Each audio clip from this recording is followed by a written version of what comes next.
Hello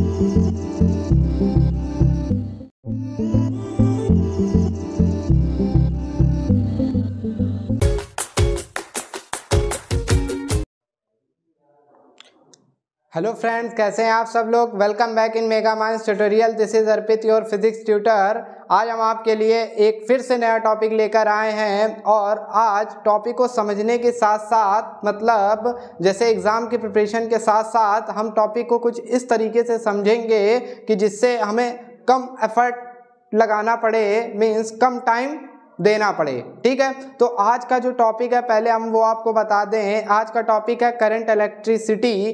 current electricity की दो part हैं। ठीक है, सो ये सेकंड पार्ट है करंट इलेक्ट्रिसिटी का। आप ऐसे समझें जिसमें जो प्रॉब्लम आती है, जैसे एक थ्योरेटिकल पार्ट है करंट इलेक्ट्रिसिटी का जिसमें रिलैक्सेशन टाइम और ड्रिफ्ट वेलोसिटी वगैरह थ्योरी स्टडी करते हैं। ठीक है, बट एक जो उसका प्रैक्टिकल पार्ट है, न्यूमेरिकल पार्ट है, like Kirchhoff's law, Wheatstone bridge, circuit problems on circuit solutions, okay, equivalent resistance. So आज हम सर्किट की कैसी भी प्रॉब्लम हो उसको समझने की कोशिश करेंगे। कोशिश क्या, ऑलमोस्ट उसको सॉल्व करेंगे और इतने फंडामेंटल वे में उसको समझेंगे कि लाइफ में आप कभी भूल नहीं सकते हो। ये गारंटी मैं ले सकता हूँ कि टॉपिक क्या है और कैसे किसी सर्किट को डिकोड करना है, सॉल्व करना है, वो आप नहीं भूल सकते हो। ठीक है, सो बिना किसी टाइम वेस्ट के हम टॉपिक स्टार्ट करते हैं। टॉपिक हमारा करंट इलेक्ट्रिसिटी से है, but specifically we are doing Kirchhoff's law. So इसमें मैं क्या लिख दूं कि आप समझ जाएं। मैं current electricity means Kirchhoff's law ही लिख देता हूं। ठीक है, Kirchhoff's law and circuit solution. Okay, इस तरह से इस टॉपिक को आप समझ सकते हो। ठीक है, करंट इलेक्ट्रिसिटी में अगर क्वेश्चंस की बात की जाए कि किस तरीके से क्वेश्चन पूछे जाते हैं, तो जो उसका थ्योरेटिकल पार्ट है, लाइक ड्रिफ्ट वेलोसिटी है, रिलैक्सेशन टाइम से रिलेटेड जो करंट डेंसिटी वाला पार्ट है, वो भी एक पोर्शन आता है। बट ये एक फिक्स पोर्शन है कि किरचॉफ्स लॉ आना ही आना है, या तो इस पे न्यूमेरिकल आएगा या इसके जो लॉज हैं वो आएंगे। मतलब आप ये कह सकते हो कि ये एक ऐसा क्वेश्चन है जो पहले ही से डिसाइडेड है कि आएगा एग्जाम में। Okay, so exam point of view से भी समझ रहे हैं। बट कभी कभी क्या होता है, एक छोटा सा मैसेज मैं आपको देना चाहूँगा कि जैसे हम कोई भी स्टडी करते हैं फॉर एनी एग्ज़ाम मतलब सबका अलग अलग पर्पज़ होता है। ठीक है, सो पर्पज़ कुछ भी हो, सबसे पहला जो पर्पज़ होता है, या कोई वीडियो आप देखते हैं, कोई भी बुक लेते हैं, तो आप किस राइटर की बुक को स्टडी करना पसंद करोगे, किस टीचर का वीडियो देखना आप पसंद करोगे, ये डिपेंड करता है। आप एटलीस्ट मतलब 10-20 वीडियो सर्च करेंगे, आप उस वीडियो को पूरा देखेंगे जिसमें आपको इजी वे में चीज़ समझ में आएगी। ठीक है, सो हर टीचर अपना बेस्ट करता ही करता है, बट एक पार्ट आप ऑलवेज, मेरी समझ से, मेरा सजेशन है, मेरा एक्सपीरियंस है कि आप जब भी कोई भी बुक स्टडी करो, वो फिर फिजिक्स हो, केमिस्ट्री हो, एनीथिंग, ठीक है, आप कोई भी बुक पिक करो। सो अगर आप कोई भी टॉपिक कर रहे हो, ठीक है, तो आप उसका कंसंट्रेटेड पॉइंट क्या है, फोकस्ड एरिया क्या है, या फोकसिंग पार्ट क्या है, उस पर वर्क करो, उसको आइडेंटिफाई करो। जब आप उसको आइडेंटिफाई कर लोगे, इट मीन्स आपने आधे चैप्टर को समझ लिया है और स्टडी कर चुके हो। ठीक है, आधी जो उसके अंदर की चीज़ें हैं वो आप ले चुके हो, 50% कंटेंट आपका हो गया। ठीक है, तो ऐसे ही हम इसको भी समझेंगे, Kirchhoff's law and circuit solution, और भी जो टॉपिक्स हैं उनको भी ऐसे ही समझेंगे। ठीक है, सो किरचॉफ्स लॉ में जाने से पहले हमें पता है करंट इलेक्ट्रिसिटी जैसे ही आती है तो एक इक्वेशन हमारे सामने आ जाती है, V = IR। ओके, इस इक्वेशन को अगर हमने डिसाइफर कर लिया, ठीक है, डिकोडिफाई कर लिया, तो गारंटी है कि आप करंट इलेक्ट्रिसिटी का न्यूमेरिकल गलत नहीं कर सकते हो। थ्योरी इतनी है नहीं, वो भी गलत नहीं कर सकते हो, बस इस टर्म को समझना है। ठीक है, इतने ही टर्म है। आप करंट इलेक्ट्रिसिटी का चैप्टर एक बड़ा पोर्शन माना जाता है, ठीक है, और उसका जो कवरेज है मार्क्स का वो भी बड़ा है। तो अगर आप इस इक्वेशन को समझ जाओ, ठीक है, इसमें क्या है, कैसे फंक्शन कर रहा है, इसको समझ जाओ, v is equal to I R, तो आप पूरा कर सकते हो। जैसे like Gauss theorem, Gauss theorem को समझा था, एक इक्वेशन थी गॉस थ्योरम, उसको हमने समझा था, सारी प्रॉब्लम सॉल्व हो गई थी। In the same way current electricity समझने के लिए हम v is equal to I R को समझेंगे, ठीक है। So v is equal to I R सबको पता है, बहुत छोटी सी इक्वेशन है, सबको पता होती है v is equal to I R. But जब एप्लीकेशन का टाइम आता है, प्रैक्टिकल टाइम आता है, प्रॉब्लम्स आती हैं, तो सब हाथ खड़े कर देते हैं, ठीक है। So v is voltage, V is voltage, I is current and R is resistance, okay, R is resistance। सबको पता है वोल्टेज क्या होता है, करंट क्या होता है, रेजिस्टेंस क्या होता है, ठीक है। वोल्टेज क्या होता है कोई नहीं जानता, ठीक है। करंट क्या आता है, करंट आप बता दोगे। अब देखो चीज़ों को कनेक्ट कैसे करना है, लर्न कैसे करना है, उसको समझते हैं। करंट क्या होता है, flow of electrons, flow of electrons. Current clear हो गया, what is current, flow of electrons. Resistance क्या होता है, it is property of material which oppose, resistance means oppose of flow of electron, ठीक है, यही रेजिस्टेंस होता है, ठीक है। अब वोल्टेज क्या होता है, अब वोल्टेज को मतलब वोल्टेज तो कभी पढ़ा नहीं, वोल्टेज को ऑलवेज ऐसे ही देखा है, ठीक है। तो जो प्रॉब्लम है किरचॉफ्स लॉ में या कोई भी सर्किट डायग्राम का न्यूमेरिकल हो, प्रॉब्लम आती वोल्टेज में। कहाँ आती, वोल्टेज में। करंट तो आप जानते हो, फ्लो ऑफ इलेक्ट्रॉन्स पूरा well defined definition, I is equal to Q by T, ठीक है। रेजिस्टेंस मटेरियल प्रॉपर्टी है, अपोज फ्लो ऑफ इलेक्ट्रॉन, ठीक है, अपोज फ्लो ऑफ इलेक्ट्रॉन, तो ये है, ठीक है, रेजिस्टेंस। अब वोल्टेज क्या है, अगर हम इस वोल्टेज को भी समझ लें तो ये पूरा टॉपिक ओवर हो जाता है। मैं तो इतना ही समझता हूँ कि अगर हमने इस वोल्टेज को समझ लिया तो पूरा टॉपिक कंप्लीट हो जाता है। तो इतनी छोटी सी इक्वेशन को समझने में, लर्न करने में कितना टाइम लगेगा, ठीक है, कितना टाइम, कितनी एनर्जी लगेगी और कितना दिमाग लगेगा, ठीक है। सो वोल्टेज की बात कर रहे हैं। अब वोल्टेज क्या होता है, वोल्टेज को अगर हम समझ लें, चैप्टर ओवर। तो आइए वोल्टेज को समझते हैं और चैप्टर को ओवर करते हैं, ठीक है। वोल्टेज क्या होता है अभी एप्लीकेशन में भी आपको दिखा देंगे, ठीक है, कि चैप्टर ओवर कैसे हुआ।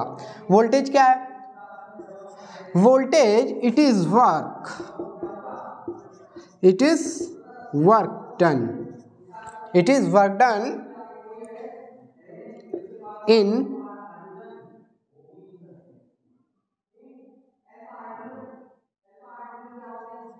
motion of an electron या चार्ज। क्या बोलते हैं इसको, चार्ज।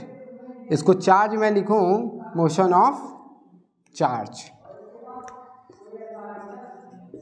अब इसका मतलब क्या, it is work done in motion of charge, ठीक है, it is work done in motion of charge, ठीक है। मीन्स चार्ज के मोशन में वर्क डन वोल्टेज होता है। इस सिंपल लाइन का मतलब क्या है, it is work done in motion of charge, ठीक है, वर्क डन बाय, ठीक है। तो इसका मतलब समझ लेंगे, इट मीन्स हम वोल्टेज को समझ जाएंगे। आइए अब इसको समझते हैं, ठीक है, इसको समझते हैं। ये सेल लिया, क्या लिया, it is cell. Electric cell भी एक टॉपिक है, वो भी आ जाएगा। इलेक्ट्रिक सेल लिया, इलेक्ट्रिक सेल का काम क्या होता है, कोई भी ले लो, रिमोट का सेल ले लो, ठीक है, जो कार टॉयज कार्स होती हैं उनका सेल ले लो, ठीक, और बैटरीज, इन्वर्टर बैटरीज, वो भी सेल है, it is a type of secondary cell. तो सेल का फंक्शन क्या होता है, सेल का फंक्शन होता है डिस्चार्ज होना, मतलब it is plus side, it is minus side. Cell क्या करता है, करंट वोल्टेज, एक डिफरेंस वोल्टेज देता है। ये सेल क्या करेगा, इसमें इलेक्ट्रोलाइट्स हैं, ठीक है, इलेक्ट्रोलिटिक सॉल्यूशन है, उसके जो आयंस हैं वो मूव करेंगे और करंट फ्लो करेगा, ठीक है, करंट प्लस। अब ये डिस्चार्ज हो रहा है, हमने सेल लिया रिमोट वाला तो डिस्चार्ज हो रहा है, ओके, ये बात समझ रहे हो। अब है क्या कि वोल्टेज को बोला it is work done in motion of charge, ठीक है। तो ये मोशन कर रहा है करंट, करंट तो वर्चुअल होता है, करंट तो वर्चुअल होता है, बट मोशन एक्चुअल में किसका हो रहा है, इलेक्ट्रॉन का या चार्ज का। मोशन किसका हो रहा होता है, इलेक्ट्रॉन का या चार्ज का। ओके, इलेक्ट्रॉन या चार्ज का मोशन हो रहा होता है। तो ये मोशन कैसे होगा, ये मोशन में एक इलेक्ट्रिक फील्ड लगेगी minus two plus side. Okay, minus two plus side वो क्या करेगा, ये जो ईएमएफ है, ये ईएमएफ ही रोल प्ले करता है, इसको ईएमएफ बोलते हैं, यही ये वर्क डन होता है, ये ईएमएफ ही वर्क डन होता है। 1 कूलम चार्ज को फ्लो करने में कितना वर्क, कितनी एनर्जी उसको चाहिए, उसी को ईएमएफ बोलते हैं। क्या बोलते हैं, ईएमएफ बोलते हैं। और इसी को वोल्टेज बोला जाता है, इसी को वोल्टेज बोला जाता है। अब आप वोल्टेज समझ गए होंगे, ठीक है। Work done in motion of charge, ठीक है, it is work done in motion of charge means, मैंने एक लाइन लिखी है, सेंटेंस कंप्लीटली करेक्ट नहीं है, मैं भी जानता हूँ, आप भी जानते हैं, बट इस लाइन में कुछ पार्ट हिडन है, ठीक है। It is work done in motion of charge, ठीक है, work done in motion of charge. So 1 coulomb charge को फ्लो कराने के लिए कितनी एनर्जी चाहिए, कितना वर्क डन करना पड़ेगा, उसको बोलते हैं वोल्टेज। क्या बोलते हैं, इलेक्ट्रोमैग्नेटिक फोर्स, ईएमएफ बोला जाता है, बट इसको हम क्या बोलते हैं, वोल्टेज बोलते हैं। क्या बोलते हैं, जब सेल गिवन हो तो उसको ईएमएफ बोलते हैं, वही उसका वोल्टेज भी कंसीडर करते हैं, ठीक है। अब ये वोल्टेज जनरली बोल दिया जब इसका कोई रेजिस्टेंस नहीं था, हमने इस सेल में लिया कि नो लॉस, क्या लिया, नो लॉस, तब ईएमएफ को हम वोल्टेज बोलते हैं, ठीक है। बट अभी इस वोल्टेज को और समझना हमको कि अगर इसमें लॉस हो रहा हो, क्या हो, इस सेल में लॉस आ जाए, लॉस मीन्स व्हाट, रेजिस्टेंस, क्या हो, रेजिस्टेंस हो, इस सेल में रेजिस्टेंस आ जाए तो क्या हो जाएगा, जो वोल्टेज है V है, इसका ईएमएफ E है, ये इसका इंटरनल रेजिस्टेंस होगा, करंट I फ्लो कर रही है और इस रेजिस्टेंस को हम स्मॉल r से रिप्रेजेंट करें, ठीक है। तो ये IR, ये जो रजिस्टर है इसका वोल्टेज IR होगा, ये इसका अपोज करेगा, क्या करेगा, अपोज करेगा, तब जो वोल्टेज आएगा वो E माइनस IR हो जाएगा। तो ये डिफरेंस V एंड E में होता है, ठीक है। बट जब कोई लॉस ना हो रहा हो, जब कोई लॉस ना हो रहा हो तो ईएमएफ ही वोल्टेज होता है। तो अब आप वोल्टेज समझ गए, वो जो पोटेंशियल आप पढ़ते हो, इलेक्ट्रोस्टैटिक में पढ़कर आए हो कि किसी चार्ज को इनफाइनाइट से इलेक्ट्रिक फील्ड में लाने के लिए, ठीक है, इनफाइनाइट से आप इस पॉइंट पे लाए हो किसी टेस्ट चार्ज को, ठीक है, तो उसको लाने के लिए जितना वर्क डन करना पड़ता है उसी को तो बोलते हो पोटेंशियल, उसी को इलेक्ट्रिक पोटेंशियल बोला जाता है। वो इलेक्ट्रिक पोटेंशियल ही वोल्टेज होता है।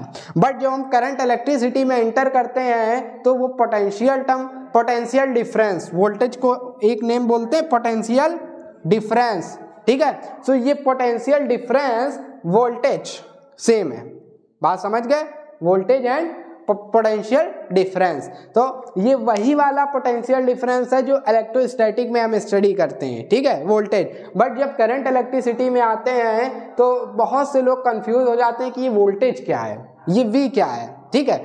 और जो प्रॉब्लम आती है, जब भी कोई प्रॉब्लम लगाते हैं तो हमारा IR तो क्लियर होता है, बट जो V वाला पार्ट है ये क्लियर नहीं होता, ये वोल्टेज वाला पार्ट क्लियर नहीं होता है, इसी में गलती करते हैं।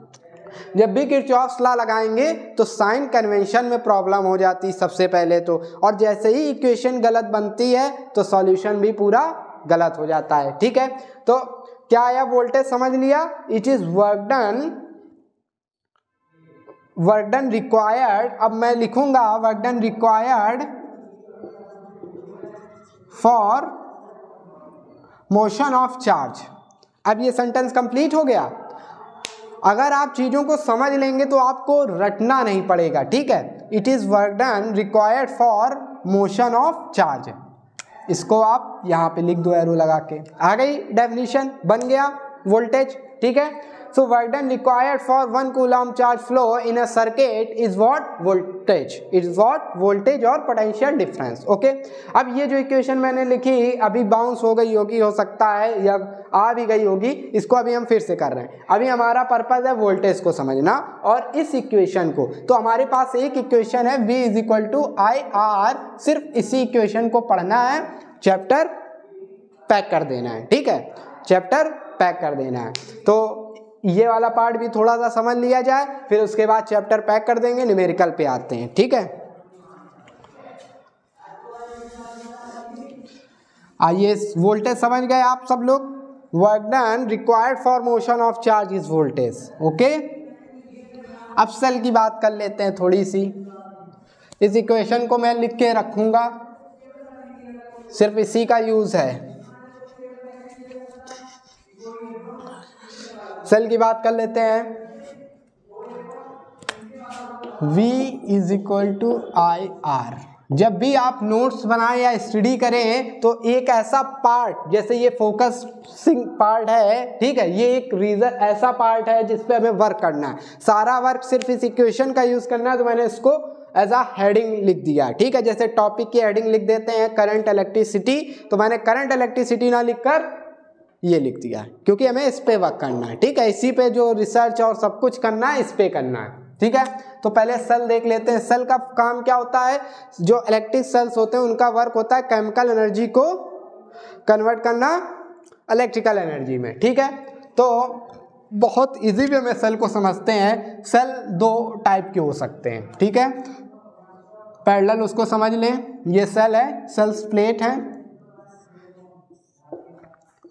यहां आप देख रहे हो करंट बाहर आ रही है सेल से, इसका अपना एक रेजिस्टेंस होगा, ठीक। ये जो इंटरनल रेजिस्टेंस है, क्या है ये इंटरनल रेजिस्टेंस है। इंटरनल रेजिस्टेंस क्या होता है, रेजिस्टेंस ऑफर्ड बाय इलेक्ट्रोलाइट, ठीक है। सेल के अंदर जो केमिकल्स हैं वो केमिकल्स जो रेजिस्टेंस प्रोवाइड करेंगे वो सेल का अपना इंटरनल रेजिस्टेंस होगा, उसको साइड में ऐसे रिप्रेजेंट कर दिया गया, ठीक है। इसका भी अपना इंटरनल रेजिस्टेंस मैंने बना दिया, ठीक, स्मॉल आर। अब ये दो केस आप देख रहे हो, एक में करंट बाहर आ रहा है, एक में करंट सेल के अंदर जा रहा है, तो इसको क्या बोलेंगे, डिस्चार्जिंग, क्या बोलेंगे, डिस्चार्जिंग। और इसको क्या बोलेंगे, सेल को आप क्या कर रहे हो, चार्ज कर रहे हो, तो ये चार्जिंग में आ गया, किस में आ गया, चार्जिंग। तो डिस्चार्जिंग एंड चार्जिंग, ये किरचॉफ्स लॉ अप्लाई करने के लिए ये दो समझना बहुत जरूरी है, ठीक है। डिस्चार्जिंग एंड चार्जिंग, डिस्चार्जिंग में क्या होगा, डिस्चार्जिंग में क्या होगा, करंट बाहर आ रही है, मतलब सेल अपनी एनर्जी को दे रहा है, चार्ज निकाल रहा है, ठीक है। तो जो वोल्टेज डिफरेंस आएगा वो कितना आएगा, E, और ये इंटरनल रेजिस्टेंस जो है इसका जो वोल्टेज है इसका अपोज करेगा, और कितना होगा इसमें, IR। अगर ये सर्किट क्लोज है, सर्किट क्या है, क्लोज है, क्लोज सर्किट में ही करंट फ्लो करता है, सर्किट क्लोज है, आप समझ लेना, मैंने इसका वो वाला पार्ट बनाया नहीं है, ठीक है, इसमें भी।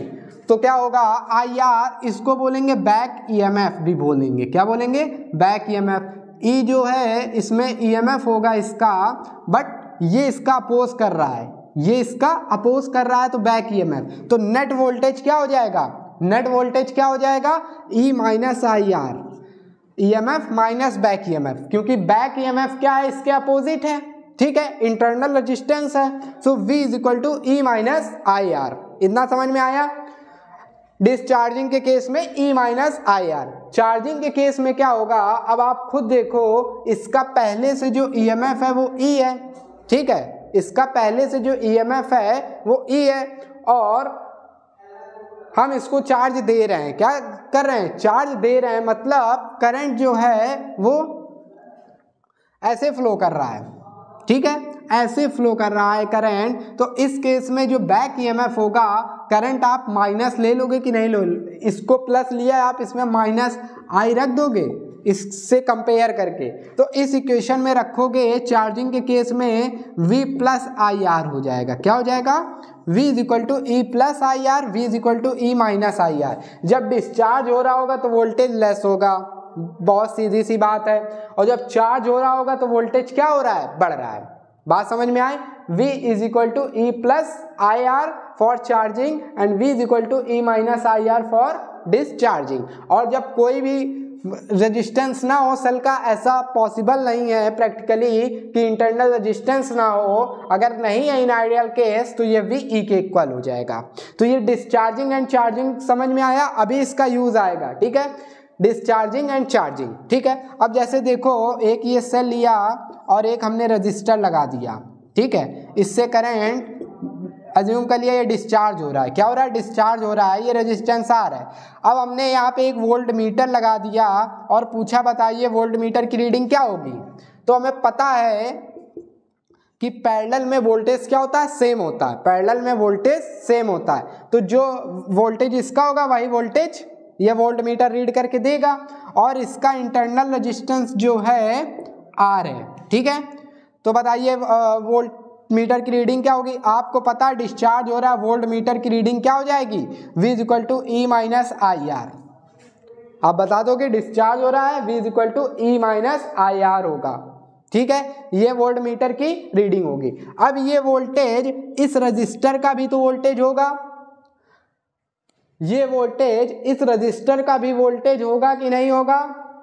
तो ये वोल्टेज, ये जो V है ये किसके इक्वल होगा, आई आर के इक्वल होगा। ये करंट तो इस सर्किट में फ्लो कर रही है, आई आर होगा कि नहीं होगा। By this equation V is equal to I R आप इसमें पुट कर दो, E माइनस आई आर। इसको जब आप सॉल्व करोगे तो क्या निकल कर आएगा, I R plus R is equal to E, means I is equal to E upon R plus R. कोई doubt, I is equal to E upon R plus R. कोई डाउट, कोई डाउट नहीं, हो गया इसी वे में, समझ रहे हो। हमने क्या लगाया, V is equal to I R. अब क्या होता है, ये कैसे हुआ, कैसे हुआ, सिर्फ this equation, I am using only this equation, ठीक है। हमें सिर्फ इस इक्वेशन को समझना है और इसी को अप्लाई करना है, इससे ज़्यादा हमें कुछ नहीं करना है, ठीक है। तो ये समझ में आया कि किस तरीके से ये आ गया। तो अब आप जैसे कोई भी सर्किट दे देगा, कोई भी सर्किट हो, एक ये बैटरी लगी है, एक ये सेल इसके पैरेलल और लगा है, इसमें एक रेजिस्टेंस लगा है, ठीक है, इसमें भी एक रेजिस्टेंस लगा है, समझो इसका इंटरनल रेजिस्टेंस है, ये इसका इंटरनल रेजिस्टेंस, आप समझ लो, ठीक है। अब हमसे पूछा जाए वोल्टेज बताइए ए और बी के बीच, करंट बताइए कितना फ्लो कर रहा है, करंट बताना। तो देखो अब करंट कैसा दिया, ये डिस्चार्ज हो रहा है या चार्ज हो रहा है, ये भी मैटर करता है। तो जैसे कि हमने ले लिया चार्जिंग, ठीक है, क्या ले लिया, चार्जिंग। अब ये पोर्शन हटा दो आप, चलो ये पोर्शन हटा दो, ये सर्किट है, ठीक है। अब बताना है करंट कितनी फ्लो कर रहा है सर्किट में। तो ये चार्ज हो रहा है, ये डिस्चार्ज हो, ये चार्ज हो रहा है, डिस्चार्ज हो रहा है, ठीक है। इसमें आई करंट फ्लो कर रही है, इसमें भी आई फ्लो करेगी। इसका ईएमएफ E1 है, इसका E2 है। तो क्या करोगे, क्या करोगे, तो आप देख रहे हो I is equal to E net upon R equivalent लगा देना, बस करंट फ्लो आ जाएगा, ठीक है। E net upon R equivalent आ गया डायरेक्ट, ठीक है। अब कैसा भी कितना भी कॉम्प्लेक्स सर्किट दिया हो, ई नेट अपॉन आर इक्विवेलेंट, इस फॉर्मूले से ये रिलेशन निकल कर आ गया है। हमने समझ लिया हमें ई नेट अपॉन आर इक्विवेलेंट लगाना। ई नेट कितना होगा, अब आप देख रहे हो ये सेल इससे, ये दोनों सेल आपस में एक दूसरे की हेल्प कर रही हैं, हेल्प कर रहे हैं कि नहीं कर रहे हैं। इससे करंट निकल रहा है, इससे करंट इसमें एंटर हो रहा है, ठीक है। तो इससे भी करंट इस साइड जा रहा है, ठीक है। तो ये सेल क्या कर रही है, इसको हेल्प कर रही। तो ई नेट क्या हो जाएगा, E1 plus E2 upon R equivalent. देखो ये दो रजिस्टर R1 R2 सीरीज में है, तो R1 प्लस R2 हो गया, आ गया करंट। अभी अब इसमें कई केसेस आप बना सकते हो। हम इसको कर दें कि ये जो है इस तरीके से है, तो आप देख रहे हो ये करंट इधर फ्लो करके आएगा, ये करंट इधर फ्लो करके जाएगा। तो ये दोनों क्या कर रहे हैं, अगेंस्ट है कि नहीं, डायरेक्शन की, क्लॉकवाइज या एंटी क्लॉकवाइज। तो इस केस में E1 प्लस माइनस E2 कर दो, आप डिफरेंस लेना, E1 माइनस E2 कर दो। रेजिस्टेंस तो सीरीज में R1 प्लस R2 ही होगा। कोई डाउट, कोई डाउट नहीं, ठीक है। कितना इजी था, E net upon R equivalent. कोई भी सेल का क्वेश्चन सर्किट आ जाए, E net upon R equivalent आप लगा दोगे, ठीक है, E net by R equivalent, okay.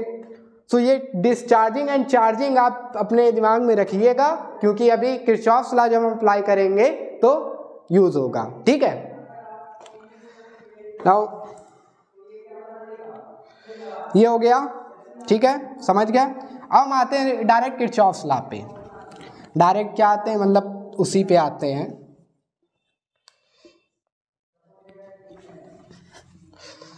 समझ रहे हो ना, V is equal to I R, सिर्फ हमें क्या अप्लाई करना है, V is equal to I R, और कुछ नहीं।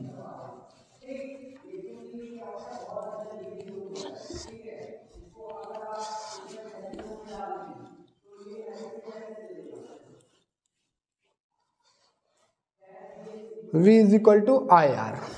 अब आते हैं किरचॉफ्स लॉ पे। देखो किरचॉफ्स लॉ की बात करें, किरचॉफ्स लॉ डबल एच भी हो सकता है, ठीक है, देख लेना, बट ये सही है, यहाँ डबल एच हो सकता है या single H, I am confuse, but Kirchhoff's law. तो इसके दो रूल हैं। रूल नंबर 1 जिसे हम लोग बोलते हैं क्या, रूल वन या लॉ 1, क्या है ये लॉ कहता है कि summation of current at junction will be zero. Summation of current at junction will be zero. बात समझ गए। रूल 1 क्या कहता है, summation of current, sum of current means क्या होता है, जितने भी करंट्स जंक्शन पे आ रहे हैं उनको जीरो करना है। अब आ रहे हैं, जा रहे हैं, इनकमिंग आप पॉजिटिव ले रहे हो तो आउटगोइंग क्या ले लोगे, नेगेटिव ले लोगे। और इसको आप ले सकते हो समेशन ऑफ इनकमिंग करंट, ऐसे भी लिख सकते हो, is equal to sum of outgoing current. Okay, sum of outgoing current आप ऐसे भी लिख लो, जैसे आपको समझ में आ जाए आप वैसे इसको समझ लो, ठीक है। कैसे, मतलब ये इस तरीके से एक फिगर है, ठीक है, इसको समझो, ये ब्रांचेज हैं, ओके। अब इस पॉइंट को लो, यहाँ से करंट I1 आ रही है, यहाँ I2 आ रही है, और ये I3 हो गई। तो यहाँ पे by rule 1 Kirchhoff's law 1 by first Kirchhoff's law क्या हो जाएगा, I1 I2 क्या है, इनकमिंग करंट है, so I1 plus I2 is equal to I3। Sum of incoming current, all incoming currents is equal to sum of outgoing currents. Okay, ये Kirchhoff's law कहता है yes summation of all current at junction will be zero. इसको आप ऐसे भी कर सकते हो, I1 को अगर आप पॉजिटिव ले रहे हो, इनकमिंग करंट्स को पॉजिटिव ले रहे हो, तो I1 plus I2 minus I3 is equal to zero. ये उधर जाएगा तो यही बन जाएगा। बात समझ रहे हो, ओके। अब I3 है, I4 हो गया, I5 हो गया, इस तरीके से। तो I3 क्या हो जाएगा, I3 is equal to I4 plus I5। Summation of incoming currents will be equal to summation of outgoing currents. Okay, यहाँ भी अब कितनी भी आप ब्रांच बना के क्वेश्चन आ सकता है, आप भी कर सकते हो, ठीक है। बहुत सिंपल रूल है, ओके। आई होप ये समझ गए होगे। अब दूसरा रूल देखते हैं, जो इंपॉर्टेंट है, ठीक है, इस पे भी क्वेश्चन आता है, वेरी शॉर्ट ऑब्जेक्टिव बन सकता है, इतना आप समझ लो, ठीक है। दूसरा पार्ट है इसका, रूल 2 जो है, जिसे हम लोग बोलते हैं किरचॉफ्स वोल्टेज लॉ, KVL। क्या बोलते हैं, KVL, K for Kirchhoff's voltage law, Kirchhoff's voltage law, ठीक है। और लूप लॉ भी बोला जाता है इसको, लूप रूल बोल लो या लॉ बोल लो, रूल लॉ, इसको जंक्शन रूल बोल सकते हो ऐसे ही, क्योंकि जंक्शन से रिलेटेड है तो जंक्शन रूल बोल सकते हो, जंक्शन लॉ बोल सकते हो, ठीक है। ये वाला जो था law of conservation of charge पे बेस्ड था, it is based on law of conservation of charge, conservation of charge. और ये जो है कंजर्वेशन ऑफ एनर्जी पे बेस्ड है। ये किस पे बेस्ड है, कंजर्वेशन ऑफ एनर्जी। ये छोटे छोटे स्टेटमेंट छप के आ सकते हैं, ठीक है, कंजर्वेशन ऑफ एनर्जी पे बेस्ड है, ठीक है। तो Kirchhoff's voltage law, loop rule, इस तरीके से इसको बोल सकते हो, जो किरचॉफ्स का दूसरा रूल है। ये क्या कहता है, वो जो V इक्वल टू आई और V इक्वल टू आई और V equal to E minus I ये सब कर रहे हैं, तो ये कहाँ लगेगा, ये लगेगा रूल 2 में अप्लाई करेंगे, ठीक है। ये कहता है कि summation of I R is equal to sum of E, मतलब आई आर आप एक साइड लिख लो विथ साइन, वी वोल्टेज लिख रहे हो ना, आई आर वोल्टेज होता है, sum of potential difference is equal to sum of E. Okay, इसको समझते हैं कि ये कैसे करना है, यूज क्या है इसका, ठीक है। ये ई क्या, एनर्जी तो है। अभी हमने बताया कि is what is work done required to flow of charge, ठीक है, flow of charge W by Q, वही ई है। तो ये एक तरीके से एनर्जी है, ये एनर्जी है, ये V भी एक एनर्जी है, सेम डेफिनेशन। तो ये दोनों क्या कह रहा है, एनर्जी इक्वल है कि नहीं है, ठीक है। तो यही कंजर्वेशन ऑफ एनर्जी पे बेस्ड है, ठीक है ये रूल। अब इसको अप्लाई करना है, हमें सिर्फ इतनी इक्वेशन अप्लाई करनी, ठीक है। इसको कैसे अप्लाई करना है ये मैटर करता है, और इसी को समझने आज का जो मोटिव है, इसको अप्लाई करना ही समझना है, ठीक है, किस तरीके से इसको अप्लाई करना है। तो आइए देखते हैं, ठीक है, देखते हैं इसको। Rule 2 KVL Kirchhoff's voltage law. Circuit बनाएं, ये एक सेल लगी है, इस पे एक रेजिस्टेंस लगा है, इसका अपना इंटरनल रेजिस्टेंस होगा। आपको मैक्सिमम 2 लूप मिलेंगे, ठीक है। 2 से ज़्यादा लूप हो जाएंगे तो वो क्वेश्चन काफ़ी टाइम लेगा, इक्वेशंस बनेंगे, उनको सॉल्व करना, कैलकुलेटर है नहीं तो मैक्सिमम नंबर ऑफ लूप जो होंगे वो 2 होंगे।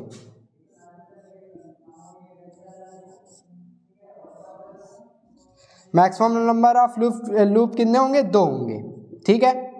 अब इसमें बताना है कि कहाँ पे कितना क्या क्या करंट फ्लो कर रहा है, ठीक है। इसका रेजिस्टेंस R1 है, ये R2 है, ये R3 है, ठीक है। ये सेल का EMF जो है E1 है, इसका E2 है। अब बताना है, बताइए कितना करंट कहाँ पे फ्लो कर रहा है। तो क्या करेंगे, लूप लेंगे, क्या लेंगे, लूप बनाएंगे, नेम देंगे इसको, आपने ABCDEF ऐसे नेम दे दिया। तो आप पहले एक लूप ये आपको मिल जाएगा ABCD या ACDB, इस तरीके से जैसा ले रहे हो। अगर अब देखो, जब आप करंट, अब इम्पॉर्टेंट है कि करंट कैसे फ्लो करेगी, कितनी फ्लो कर रही है। तो जो सेल हैं, जितने भी सेल लगे हों, उसको आप डिस्चार्जिंग लेना। क्या लेना, डिस्चार्जिंग, मतलब जैसे E1 है तो इसमें से करंट आप I1 निकाल दो, ठीक है। E2 से आप करंट I2 फ्लो करा दो, बात समझ रहे हो।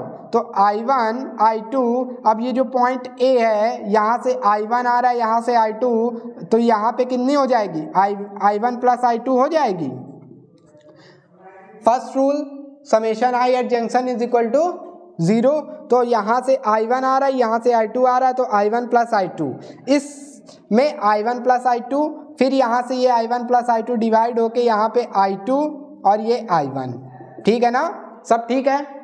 अब लूप लेते हैं, इसको हमने अज्यूम किया लूप 1, और चल कैसे रहे हैं इसमें हम चल रहे हैं एंटी क्लॉकवाइज लूप 1, ठीक है। सो फॉर लूप 1 इक्वेशन लिखेंगे हम, फॉर लूप 1, फॉर लूप 1 के लिए जब हम इक्वेशन लिखेंगे तो क्या आएगी, लूप 1 ये है, आप देखो इसमें ये डिस्चार्ज हो रहा है, तो सबसे पहले हमें क्या, समेशन IR, जितने IR हैं ढूंढ के लिख डालो, ठीक है।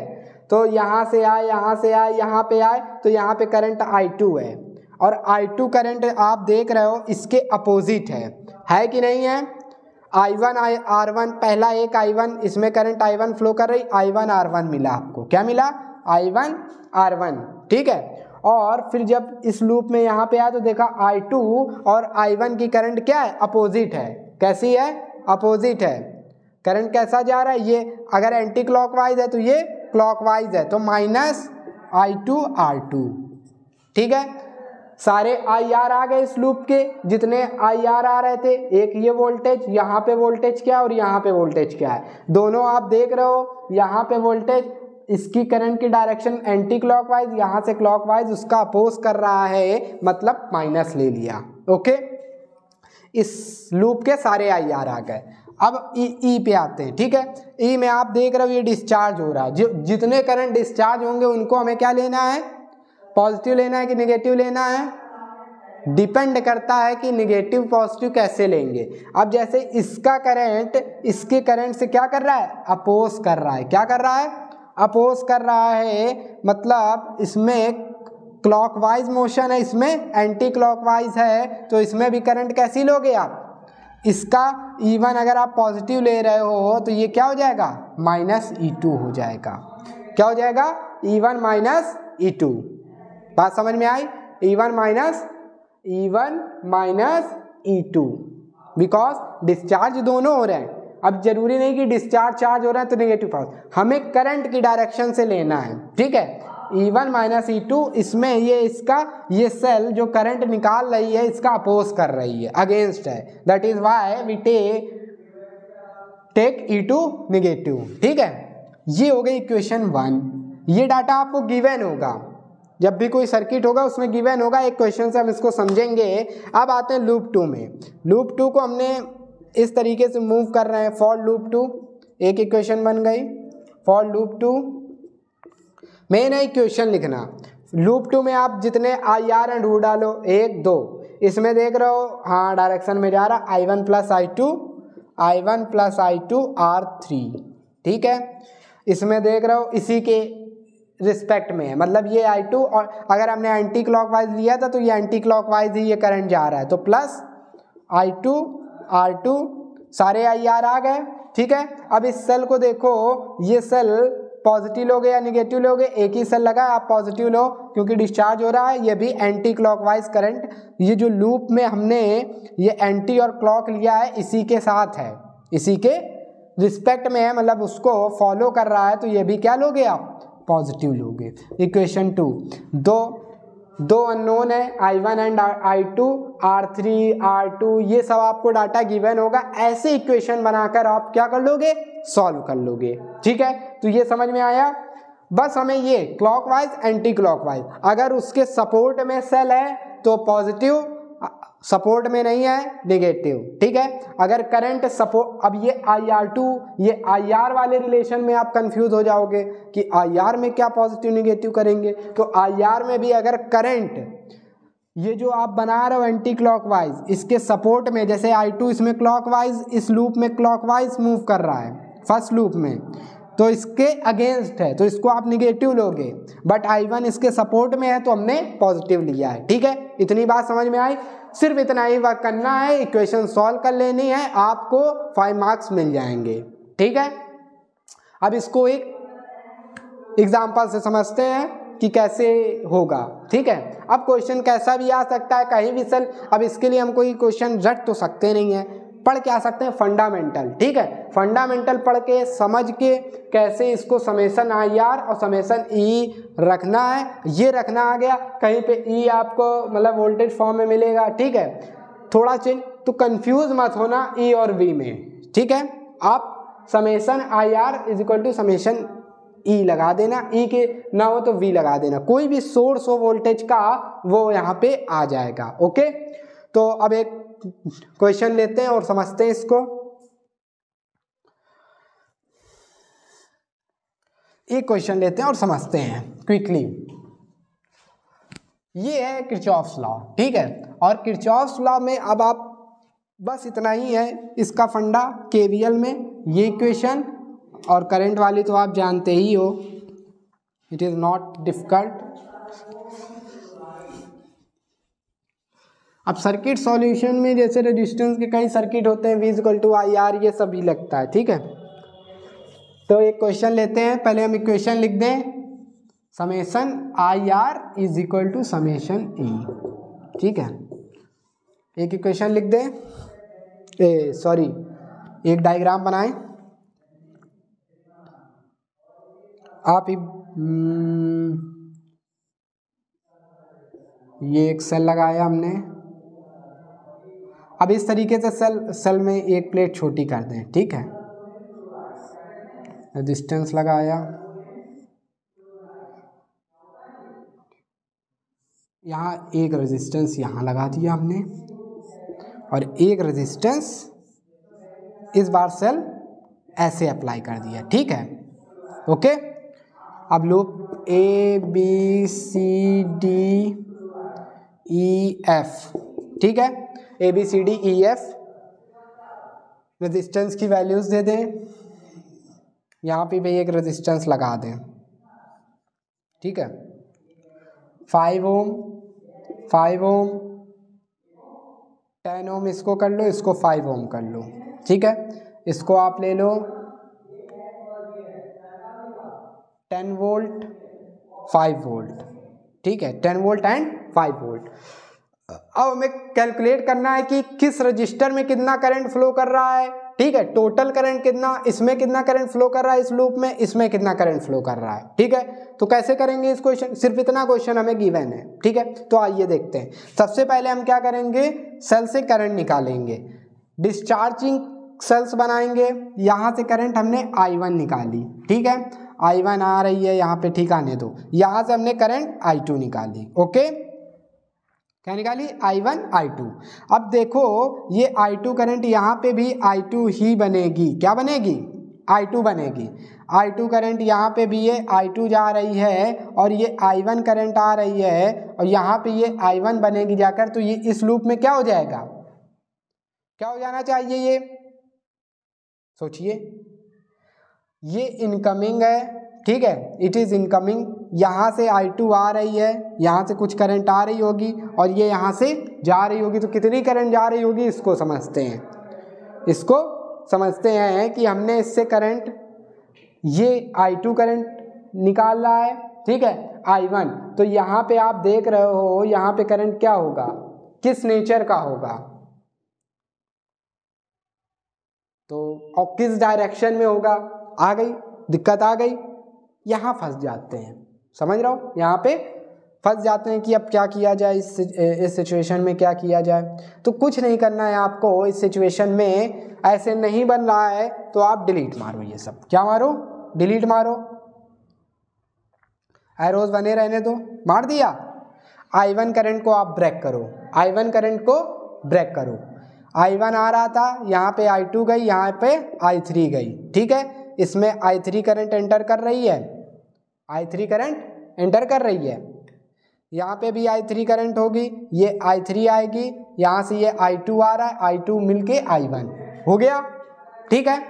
अब लूप 1 आप ले लो, इट इज लूप 1, आप नंबर डाल दो या फिर ADCB कर सकते हो, ठीक है। सो फॉर लूप 1 इक्वेशन लिखो, फॉर लूप 1, क्या लूप 1 के लिए एंटी क्लॉकवाइज समेसन IR, आप सर्च कीजिए, 1 2 मिल रहा है, 1 2 रेजिस्टेंस है, तो ये लूप के एंटी क्लॉकवाइज, ये करंट भी एंटी क्लॉकवाइज, तो I2 10 I2 हो जाएगा, I2 into 10 10 I2 IR, okay.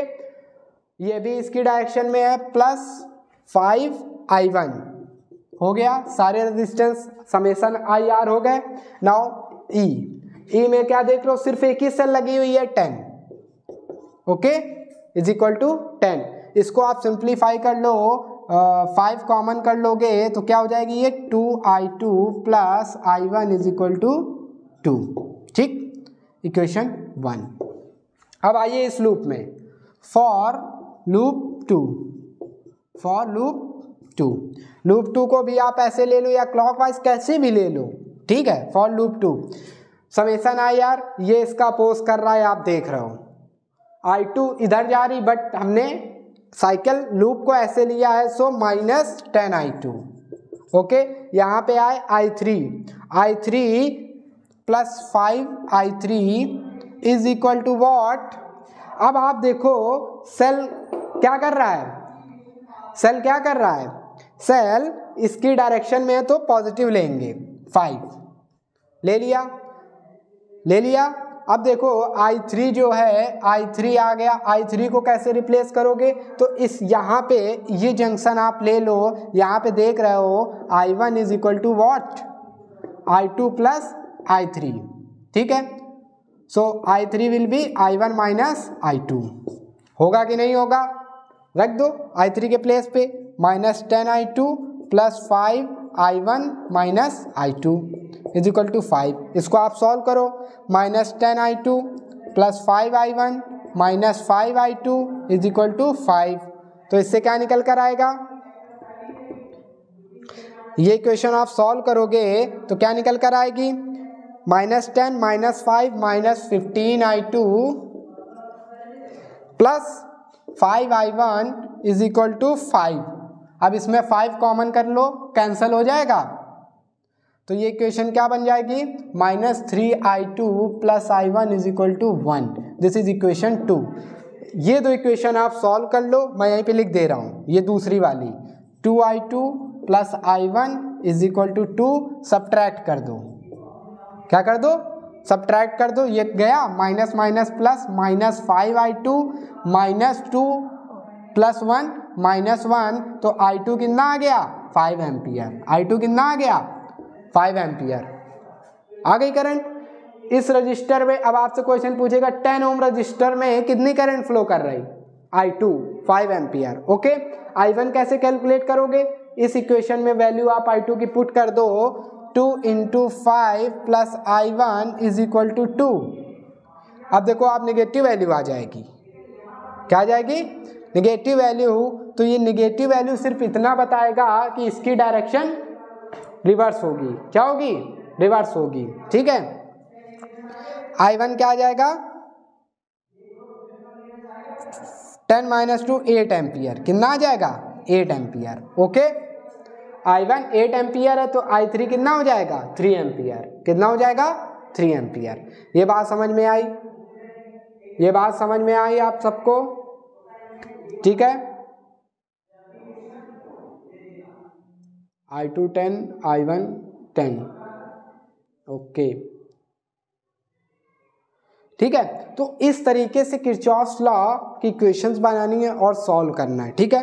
कोई भी मतलब ऐसा नहीं रटना है कि कोई भी क्वेश्चन रट के जा रहे हैं, किस तरीके से लगाते हैं, सिर्फ डायरेक्शन का खेल है। Summation I R is equal to summation ही लगाना है, यही भी is equal to I R इतना ही करते चलना है, ठीक है। तो आई होप आप ये समझ गए हो कि किस तरीके से अप्लाई करना है। और वैसे टॉपिक देखा जाए तो ये हर किसी भी चीज़ का अंत नहीं होता है, ठीक है, वो बहुत बड़ी है, होता चला जाता है, जितना आप करते चले जाओ उतना कर सकते हो, ठीक है। सो किरचॉफ्स लॉ को जितना, अगर आप करंट इलेक्ट्रिसिटी जो भी स्टूडेंट्स हैं मतलब फॉर जेई नीट वगैरह एग्जाम पॉइंट ऑफ व्यू से इतना अगर आप समझ के जा रहे हो, करोगे, आप कहीं इक्वेशन में छोटी सी गलती भी कर दोगे, हो सकता है आपका आंसर ना आए, बट आपको उसकी भी मार्किंग होगी, आपको मार्क्स मिलेंगे।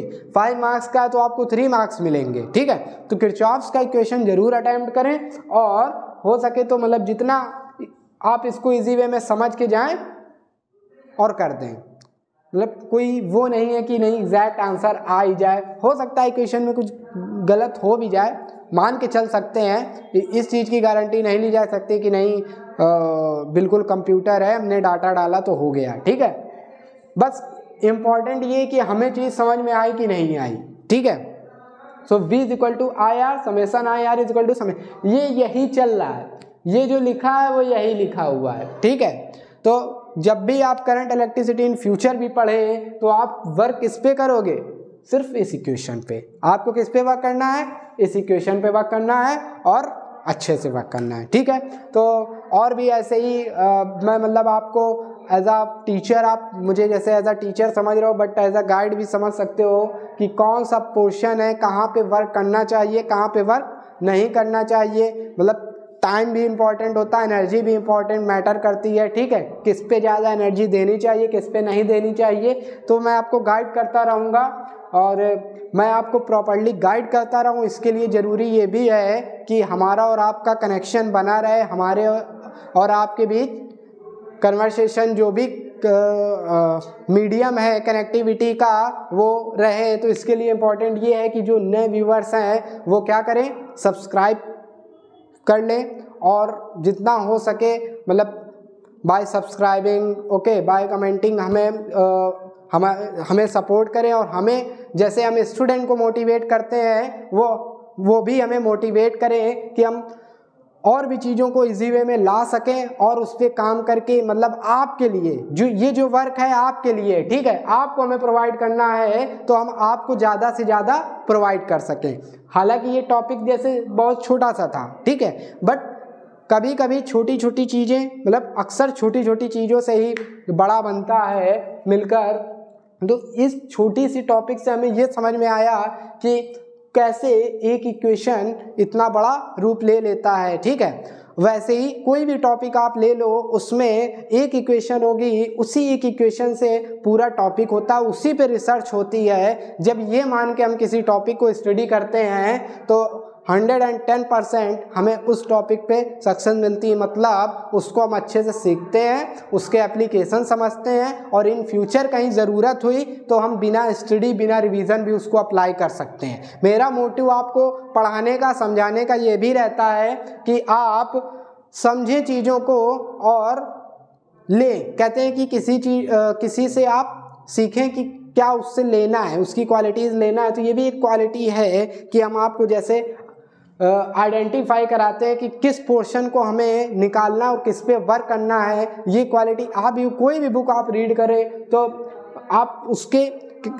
जो मेन पार्ट है, जैसे एक फिल्म होती है तो फिल्म में एक हीरो होता है जिस पे सारी स्टोरी बेस्ड होती है, उसी को हीरो बोला जाता है। एक हीरो नहीं होता है, जिस पे स्टोरी बेस्ड होती है उसको हीरो बोला जाता है। वैसे ही हर टॉपिक हर चैप्टर में एक ऐसी टर्म या इक्वेशन या लाइन होती है जो उस चैप्टर की मेन पार्ट होती है, जिस पे हमें वर्क करना होता है, ठीक है। कोई भी स्ट्रीम का स्टूडेंट हो, आप इस बात को ध्यान में रखें और जब भी काम करें तो अच्छे से करें, ठीक है, लग के करें। और साथ ही साथ जैसे मैंने आपसे कहा कि सब्सक्राइब करना ना भूलें। Okay, so thank you for today. और नेक्स्ट क्लास में हम आपके लिए और एक अच्छा टॉपिक लेकर आएंगे और आपको साथ में पैरेलल ये भी बताएंगे कि कैसे किस टॉपिक पे कैसे वर्क करना है। Okay, so thank you once again.